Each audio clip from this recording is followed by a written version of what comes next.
Hello friends, அனைவருக்கும் காலை வணக்கம். இன்றைக்கி லஞ்ச் பாக்ஸில் லஞ்ச் மெனு தான். என்ன தான் பசங்களுக்கு வெரைட்டி ரைஸாக நம்ம செஞ்சு கொடுத்தாலும் நமக்கு பிடிச்ச மாதிரி ஒரு நாள் சமையல் செஞ்சிங்கன்னா தான் நமக்கு கொஞ்சம் பிடிச்ச மாதிரி சாப்பிட்டா தான் நமக்கு பிடிக்கும். அதனால தான் இன்றைக்கி சூடான சாதத்துக்கு ஜவுச்சி போட்டு கொஞ்சம் தண்ணியாக சாம்பார் வச்சா தான் எனக்கு பிடிக்கும். அதனால் தண்ணியாக சாம்பார் வச்சுக்கினேன். அதுக்கப்புறம் தக்காளி ரசம், அதுக்கப்புறம் தொட்டுக்கிறதுக்கு மரவள்ளிக்கிழங்கு பொரியல் தான் பண்ணேன்.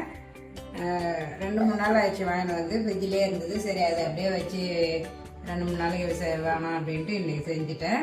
அப்படிலாம் வேறு எதனா பொரியல் செஞ்சுருப்பேன். கிழங்கு இருந்ததால் இன்றைக்கி கிழங்கே பொரியல் பண்ணிடுச்சு. அதுக்கப்புறம் காலைல பிரேக்ஃபாஸ்ட்டுக்கு இட்லி சாம்பார்.